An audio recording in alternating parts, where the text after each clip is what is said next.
내 작은 마음 돌이키사 하늘에 꿈꾸게 하네. 주님을 볼 때 내게로부터 눈을 들어 주를 보기 시작할 때 주의 일을 보겠네. 내 작은 마음 돌이키사 하늘에 꿈꾸게 하네. 주님을 볼 때 모든 시선을 주님께 드리고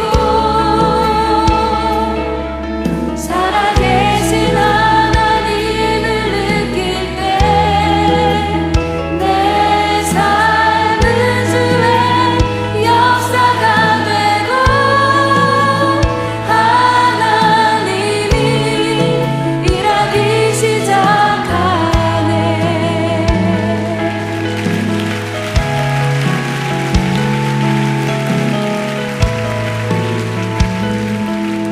아멘.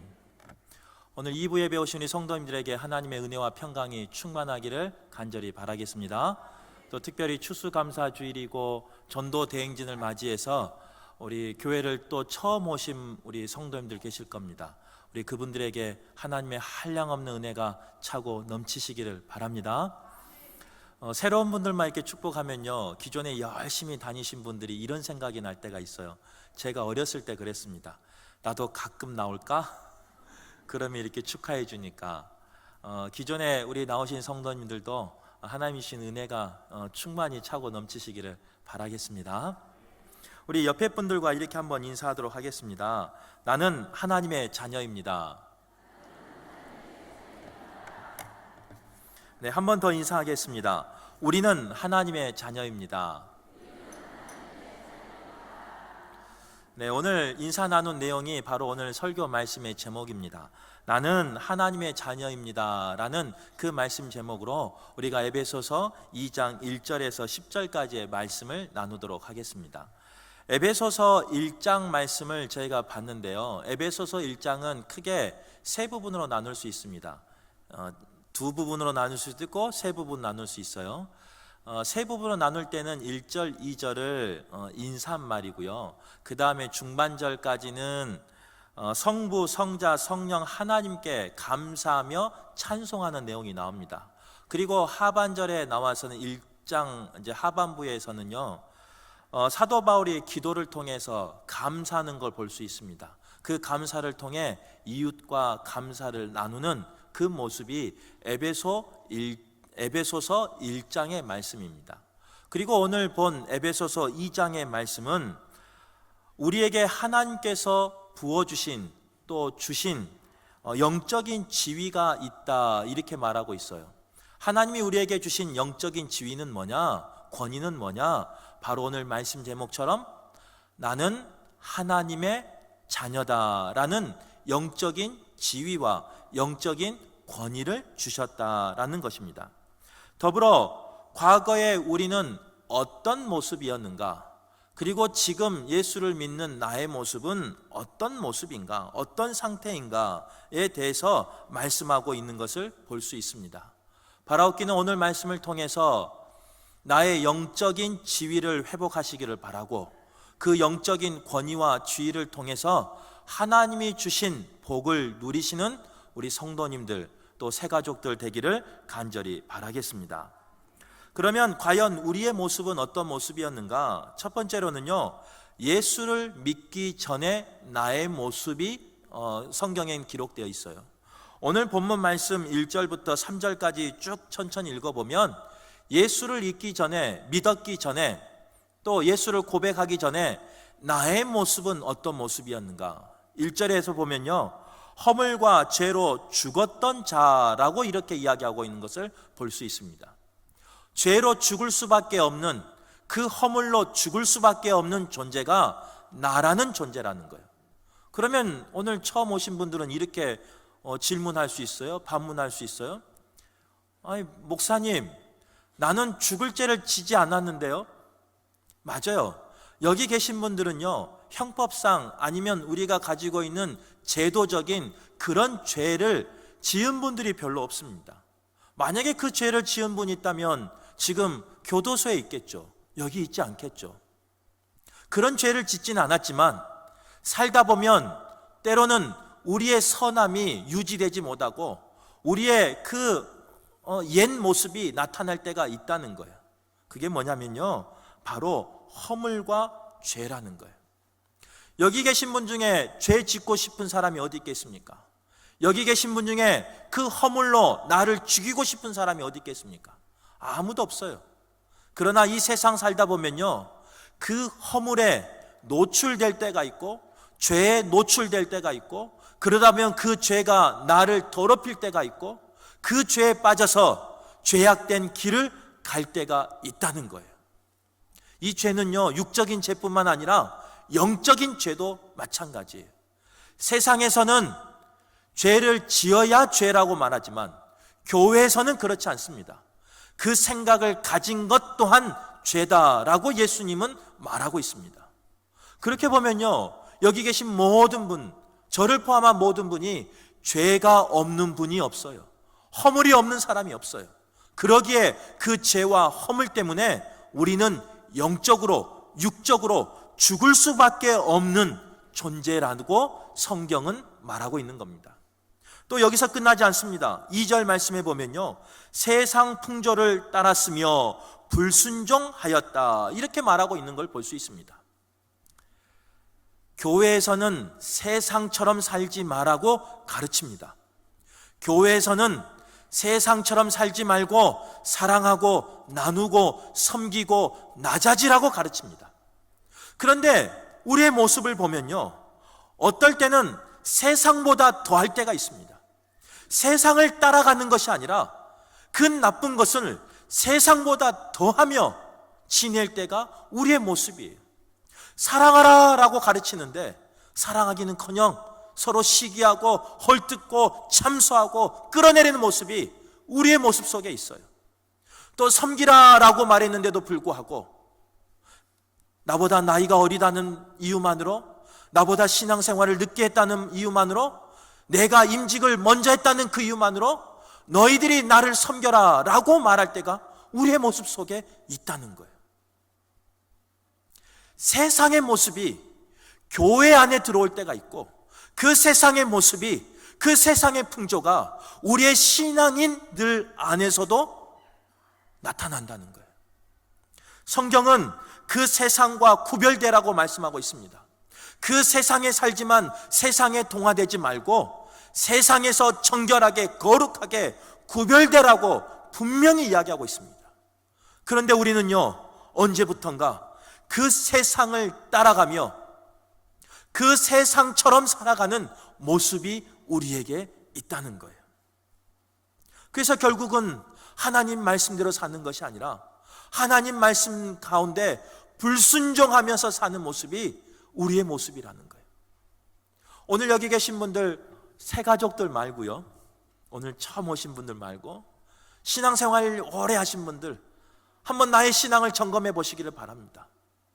예수를 그리스도로 믿고 있는 내가, 그래서 교회 안에서 중직을 맡고 있는 내가 하나님의 자녀임을 아는 내가 과연 오늘 이 말씀 가운데 자유로운가? 세상의 풍조를 따라간다면 하나님 앞에 불순종한 일이고, 그 불순종을 통하여 영원한 영벌에 처할 수밖에 없는 게 우리의 모습이라는 거예요. 기억하시고 돌이키시는 우리 성도들 되기를 간절히 바랍니다. 또한 예수 믿기 전에요, 3절 말씀에 보면은 육체의 욕심을 따라 지냈다, 이렇게 말하고 있는 걸 볼 수 있습니다. 육체와 마음이 원하는 대로 살고 행동하는 모습을 말해요. 성경 어디에도요, 교회 어디에도 육체의 정욕과 욕심대로 살아라 가르치거나 설교하거나 말씀한 곳이 없습니다. 그 정욕을 이기고 그 육체의 욕심을 이기고 제어하라 라고 하는 말씀은 있지만, 욕심내어서 살아라 그렇게 말한 곳은 한 곳도 없어요. 그런데 우리의 모습을 한번 돌이켜 보세요. 우리의 모습은요, 예수 믿기 전 그 모습이 나에게 언제부턴가는 살아나고 있어요. 욕심 따라 살고 육신의 정욕을 따라서 살고 그 육신의 정욕과 욕심이 이제는 교회 안에 와서 시기함과 서로 다툼과 서로 분쟁하며 나누는 모습이 우리 안에 있지 않는가 한번 점검해 보셔야 돼요. 이러한 삶은 우리를 죄짓게 하고 그런 죄된 우리는 결국 4절 말씀에 뭐라고 말하고 있냐면 본질상 3절 말씀 하반절에요. 본질상 진노의 자녀가 되어버렸다 이렇게 말하고 있는 거예요. 진노의 자녀, 벌받을 자녀, 형벌받을 자녀가 되어버렸다 이렇게 말하고 있는 거예요. 이게 바로 우리의 모습이고 예수 믿기 전에 우리의 모습이라는 거예요. 그런데 하나님께서는요 우리를 사랑하셔서 그 죄악된 모습을 그대로 두지 않습니다. 우리를 어떻게 하시느냐? 오늘 4절 본문의 말씀에 보면요 우리를 하나님이 사랑하셨다 이렇게 말하고 있습니다. 사랑하시되 긍휼의 사랑으로 우리를 사랑하셨다 이렇게 말하고 있는 걸 볼 수 있어요. 죄인인 우리를 하나님은 사랑하신답니다. 가시를 품고 있는 우리를 하나님은 사랑하신답니다. 그 가시가 돋아나서 때로는 이웃을 상처내고 이웃을 핥히고 피 흘리게 하는 그런 나를, 그런 죄인된 나를 하나님은 사랑하신답니다. 이게 바로 복음이에요. 만약 그 죄인 세상법으로 아니면 하나님의 그 심판으로 우리를 멸해버린다면 어느 누가 여기서 천국에 들어갈 자가 어느 누가 있습니까? 하지만 하나님은요 그런 나를 사랑하신대요. 그런 우리를 사랑하신대요. 그러기에 우리 성도님들은요 내 이웃을 사랑하셔야 돼요. 그리고 나를 사랑하셔야 돼요. 이번 수능 시험 보고요 또 안타까운 소식이 들렸어요. 마음이 아파요. 그 시험이 뭐라고, 그 제도가 뭐라고, 하나님이 주신 그 아름다운 생명을 포기할 만큼 그런 가치가 있는가, 그런 생각을 해봐요. 하나님은 때로는 실패한 나도 사랑하시고 때로는 나약한 나도 사랑하시고 나의 모습 있는 그대로 사랑하신다고 말하는데 정작 우리는요 나를 사랑하지 못해요. 직장에 취업하지 못한 나를 학대하고 실패해버린 나를 학대하고 마음 상해버리는 찢겨버린 나를 미워하고 하나님은 사랑하신다는데 왜 우리는 나를 미워하는지 모르겠어요. 바라옵기는 먼저 나를 사랑하는 분 되시기를 바랍니다. 더 나아가 옆에 있는 분도 마찬가지예요. 한번 좌우로 한번 돌아보세요. 사랑할 분이 계신가 아닌 분이 계신가? 웃는 거 보니까 사랑하는 분들만 옆에 계신 것 같은데 옆에 계신 분도 하나님이 사랑하신답니다. 사랑해서 결혼한 우리 남편 아내도 지금은 왼수 같지만 그런 분이 몇 분 계신 것 같아요. 하지만 하나님은 그 원수 같은 그 사람도 사랑하신답니다. 사랑하셔서 그를 위해서 독생자를 주셨대요.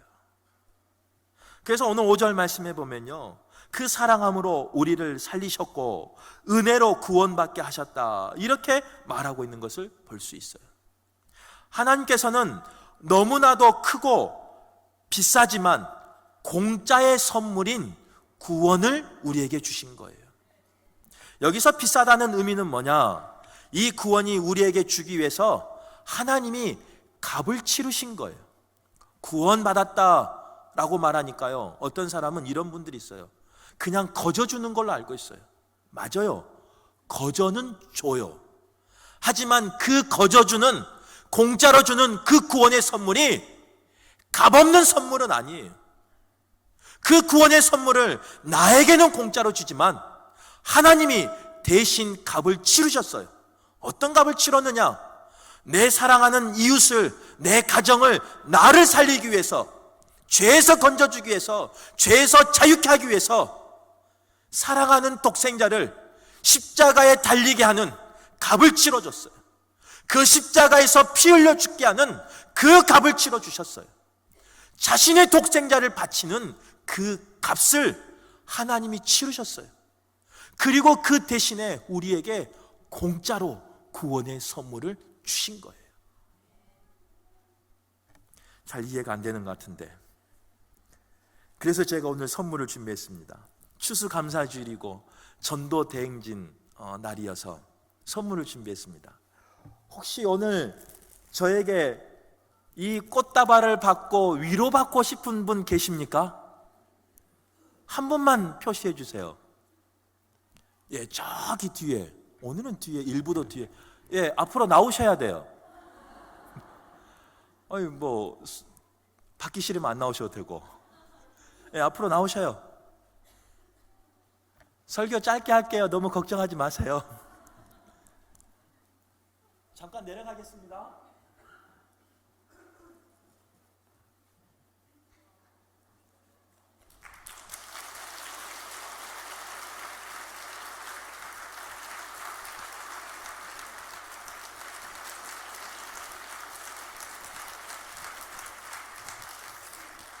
저 박수를 왜 저가 치는지는 잘 모르겠는데, 저한테 돈 썼다고 잘했다고 박수를 치는 건지 아무튼 잘 모르겠습니다만은 이제 잠깐 설명할게요. 제가 이 꽃다발을 준비했어요. 그냥 진짜로 제가 산 거예요. 내 돈 주고. 그리고 그 준 성경은 신약 성경인데요, 유진 피터슨이 쓴 메시지 성경입니다. 신약 성경인데 조금 읽기가 편하게 돼 있어요. 은혜가 또 틀려요, 우리 성경 읽는 거하고. 그 은혜를 또 그 선물을 통해서 위로받는 시간 되시기를 간절히 바라겠습니다. 마음은 다 주고 싶은데 제 형편이 그렇지 못해서, 그때까지 부자 될 때까지 열심히 출사 가세요. 제가 다 드리고 싶어요. 마음은. 이제 한 가지 설명할게요. 선물은 받으셨어요, 우리 집사님이. 하지만 그 선물은 제가 공짜로 줬을까요? 아니면 선물 받았으니까 이제 예배 끝나고 나가서 집사님 이리 와보세요, 내가 얼마 주고 샀으니까 나도 남은 장사를 해야죠, 그러면서 그 이상의 돈을 받겠습니까? 어떤 분은 돈을 받는다는 분들이 계시는데, 선물이니까 공짜로 준 거예요. 아무런 대가를 바라지 않고 주는 거예요. 그런데 그 선물을 주기 위해선 누군가는 대가를, 값을 치러야 돼요. 저의 지갑에서 그 화원에 돈을 지불해야 되고요, 서점에 돈을 지불해야 저런 선물을 할 수 있는 거예요. 선물은 공짜로 받았지만 누군가는 그 선물에 대한 값을 분명히 치러야 돼요. 작은 선물이에요. 하나님은 동일하게 우리의 생명을 살리기 위해서, 우리를 구원하기 위해서, 우리를 죄에서 구별하기 위해서 값을 치르셨어요. 우리 성도님들이 받은 그 구원 공짜로 받으셨지만 하나님은 값을 치르셨어요. 자기 사랑하는 아들을 십자가에 달리게 하면서, 십자가에 피 흘리게 하면서 우리의 죄를 사해 주셨어요. 우리 성도님들이 받은 그 구원이 공짜라고, 값없다고 생각하시면 안 돼요. 값을 치른 공짜의 선물이에요. 그것도 비싼 값을 치른 공짜의 선물이에요. 바라옵긴 우리 성도님들이, 특별히 오늘 처음 나오신 분들이 그 비싼 값을 치른 그 공짜의 구원의 선물을 받으시는 복된 분들 되기를 간절히 바라겠습니다. 또 선물을요, 때로는 이 구원의 선물을 보상이라고 생각하는 분들이 있어요. 보상과 선물은 틀려요. 보상은 내가 무엇을 해서 받는 거예요. 선물은 그냥 받는 거예요. 우리 집사님 선물 줬지만 뭐 한 일이 있습니까? 없어요. 보상이 아니에요. 구원의 선물도 마찬가지예요. 내가 잘나서, 나에게 부와 명성이 있어서, 나에게 지위와 권세가 있어서 구원을 받는 게 아니에요. 그런 보상으로 받는 게 구원의 선물이 아니에요. 나는 아무 공로 없지만, 나는 죽을 수밖에 없는 죄인이지만 하나님이 값을 치르시고 거저 주시는 선물이에요. 그게 바로 구원이에요.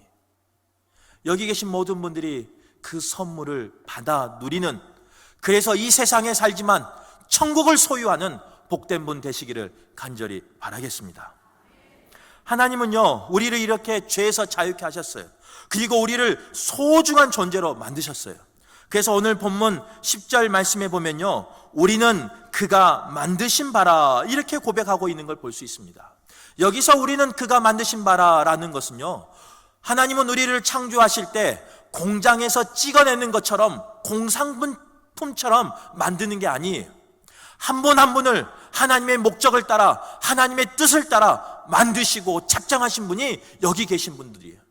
그런데 그 소중함을 가지고 우리가 만들어졌지만, 지음받았지만, 이렇게 살아있지만, 살다 보면 때로는 찢길 때가 있습니다. 때로는 더럽혀질 때가 있습니다. 때로는 구겨질 때가 있습니다. 그래서 좌절하고 낙심될 때가 있습니다. 그런데 하나님은요, 그런 우리에게 뭐라고 말씀하시느냐?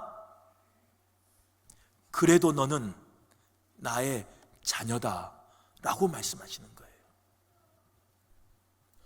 아무리 세상 살다가 찢겨도, 아무리 세상에 살다가 더럽혀져도, 구겨져도,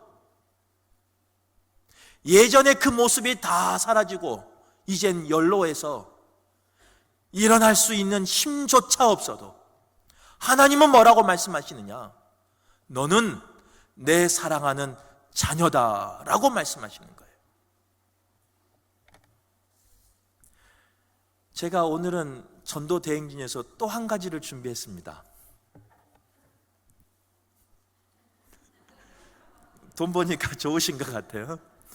5만 원짜리 하려다가 10,000 원짜리 했어요. 혹시 달라고 하는 분이 계실까 봐. 이 돈이 이렇게 있어요. 깨끗한 돈으로 한국은행에서 만들어서 우리에게 나눠주죠. 그런데 이 돈이 돌고 돌다 보니까 어떻게 될까요? 더러워져요. 때로는 더러운 손에 묻혀서 더러워지기도 하고, 때로는 땅에 떨어져서 밟혀서 더러워지기도 하고, 여러 모양으로 더러워질 때가 있습니다. 하지만 이 10,000 원짜리가 더러워졌다고 10,000 원짜리의 가치를 잃어버립니까? 아니에요. 아무리 더러워도 10,000 원은 10,000 원이에요. 이거 녹화가 좀 안 됐으면 좋겠는데 또 녹화하고 있어서 혹시 한국은행에서 뭐라 그럴까 봐. 이 돈이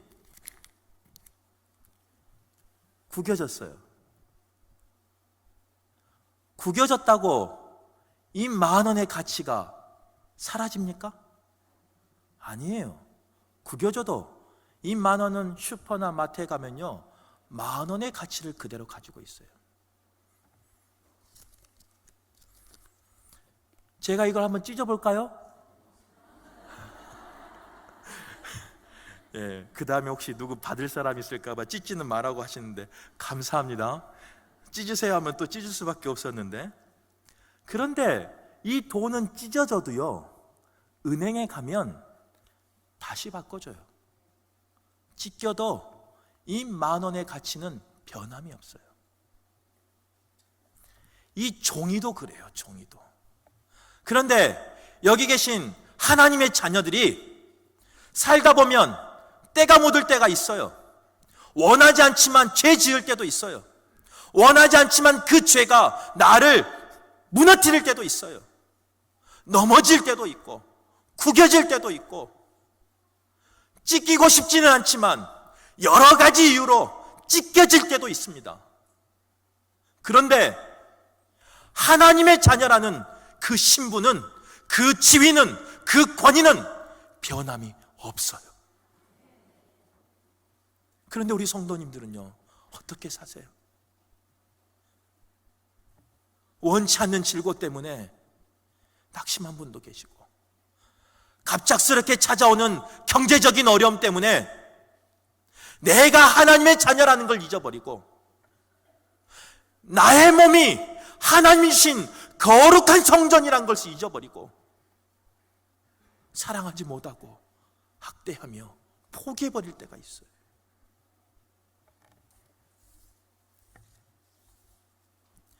바라옵기는 오늘 말씀을 통해서 내가 누구인지 발견하시기를 간절히 바랍니다. 나를 살리기 위해서 하나님이 어떠한 값을 치르셨는지 기억하시기를 바랍니다. 그리고 그 값으로, 그 핏값으로 산 나를 잘 다스리시고 잘 세우셔서 하나님 사역 가운데 귀하게 쓰임받는 저희들 되기를 간절히 바라겠습니다. 말씀을 정리하겠습니다. 오늘 말씀을 쉽게 정리하면 이래요. 1절부터 3절에 보면요, 우리는 죽을 수밖에 없는 존재예요. 그리고 육신의 세상의 욕심을 따라가는 종일 수밖에 없어요. 그래서 정죄받고 살 수밖에 없는 그런 나약한 존재예요. 그런데 4절 말씀부터 보면요, 그런 우리를 하나님은 사랑하셔서 살려주셨어요. 그리고 5절에 일으키셨어요. 그리고 하반절에 보면 우리를 하늘 보좌에 앉히셨어요. 그게 바로 오늘 예배한 우리 성도님들이라는 거예요. 하나님이 살리시고 일으키시고 하늘 보좌에 앉히시는 하나님의 자녀라는 것을 기억하며 승리하는 복된 분 되시기를 간절히 바랍니다. 기도하겠습니다. 성령이 나를 변화시켜 모든 두려움 사